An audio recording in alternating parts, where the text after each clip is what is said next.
Salut à toutes et à tous et bienvenue sur la chaîne Profession Prof pour cette nouvelle vidéo. Aujourd'hui une vidéo dans laquelle on va essayer de pallier à un gros désastre qui a eu lieu encore aujourd'hui, qui est tout simplement la chute des ENT dans différentes régions, la chute du CNED, l'école à la maison, etc.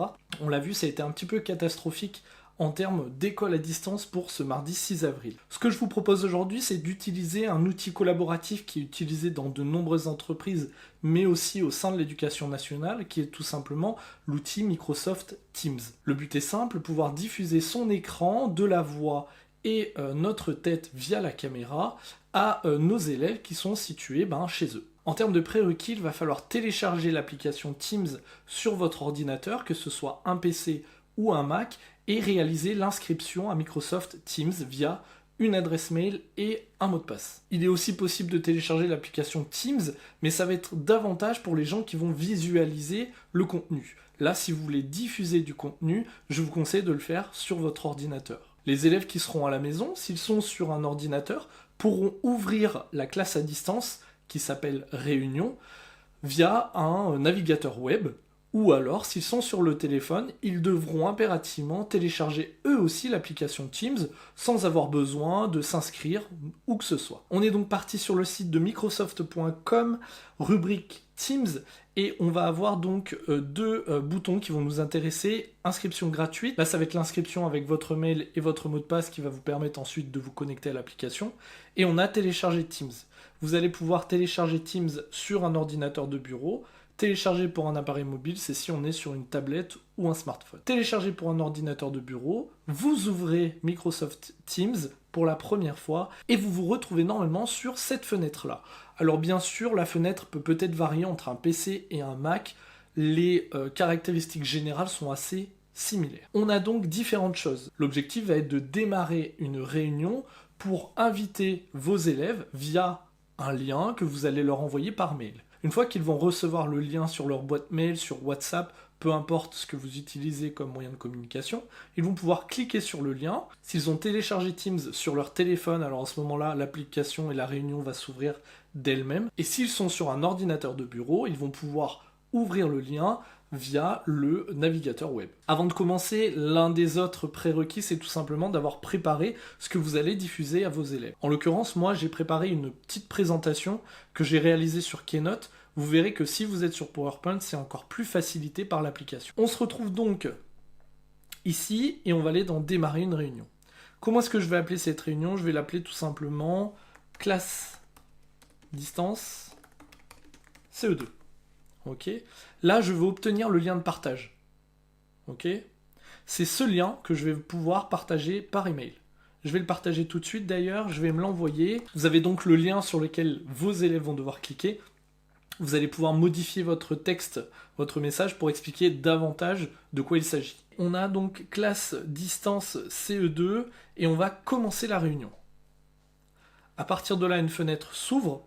Et vous allez avoir donc deux paramètres très importants à mettre en place. C'est tout simplement la vidéo, si vous voulez qu'elle apparaisse ou pas, et le microphone, si vous voulez qu'il soit en route ou pas. Vous allez avoir d'autres paramètres ici sur l'appareil, c'est-à-dire sur votre webcam. Et on va mettre « Rejoindre maintenant ». Là, on me demande une nouvelle confirmation si je souhaite de nouveau partager l'invitation auprès de mes contacts. Je l'ai déjà fait, j'ai déjà envoyé tous mes mails à mes élèves, donc je clique sur « Fermer ». À partir de là, vous avez plusieurs onglets en haut. Premier onglet, c'est tout simplement afficher les participants. Et on va le faire tout de suite. On va aller cliquer sur cette fameuse invitation que j'ai envoyée. Ok, je clique dessus, ça m'ouvre Microsoft Teams. Et je vais donc mettre « Rejoindre en tant qu'invité ». Je vais donner mon nom. Donc par exemple, ici, je m'appelle Alban. Participer à la réunion. Ok, connexion. Ah, et là on m'indique, comme vous le voyez, qu'il y a un nouveau participant qui veut intégrer la réunion. Donc là je vois que c'est Alban, je le connais bien, c'est un élève de ma classe, je vais valider son admission. Là on a donc la double réunion, vu que là c'est le téléphone d'Alban qui est chez lui, et puis nous on est en réunion ici. Maintenant je vais vouloir tout simplement partager mon écran. Pour pouvoir partager mon écran, rien de plus simple, je vais aller ici dans les options de partage. Je vais cliquer dessus et ensuite je vais avoir différentes options. La première, c'est la fenêtre de base, la fenêtre qui est là.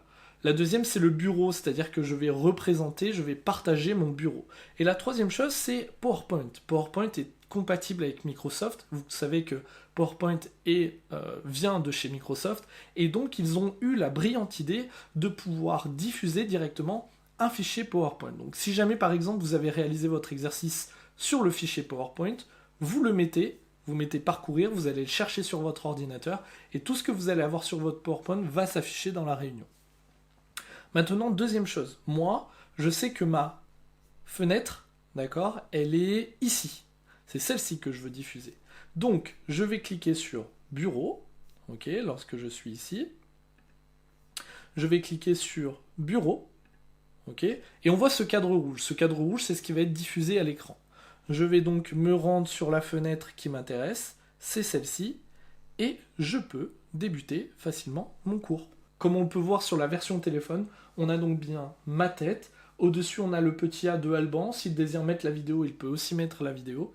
Et je peux commencer ma classe à distance. Donc, bonjour les élèves. J'espère que vous allez bien.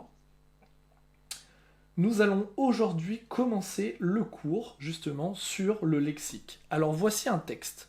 L'idée est de regarder ce texte, et puis ensuite, etc., vous continuez, et vous faites comme ceci votre classe à distance. Le principe est tout simplement de la communication avec une webcam et du son, mais en plus, vous allez pouvoir partager votre écran. Et qui dit partage d'écran, dit possibilité de montrer des documents aux élèves. Vous avez aussi une semi-interactivité qui peut se mettre en place. Vu que vous êtes sur votre écran, vous allez pouvoir faire ce que vous voulez. Si vous décidez de rajouter des choses sur votre document, si vous décidez d'en enlever, et vous allez pouvoir faire classe à distance comme ceci. Alors certes, ce n'est pas un outil qui est dédié exclusivement à de l'enseignement, mais pour le coup, ça fonctionne plutôt bien. Pas besoin d'inscription de la part des élèves, même s'il y a le besoin de télécharger l'application Teams s'ils sont sur leur téléphone, mais pour l'enseignant, tout peut rouler à merveille. Il suffit tout simplement d'avoir un ordinateur équipé d'une webcam, d'avoir du contenu à présenter à nos élèves et d'avoir une bonne connexion Internet.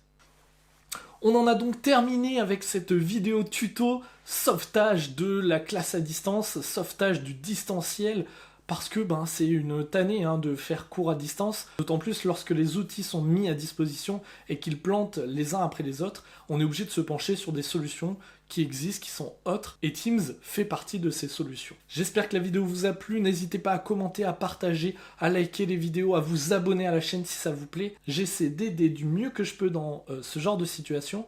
J'espère que cette vidéo n'a pas été trop longue, et puis je vous dis à bientôt sur la chaîne Profession Prof pour de nouvelles vidéos. Salut!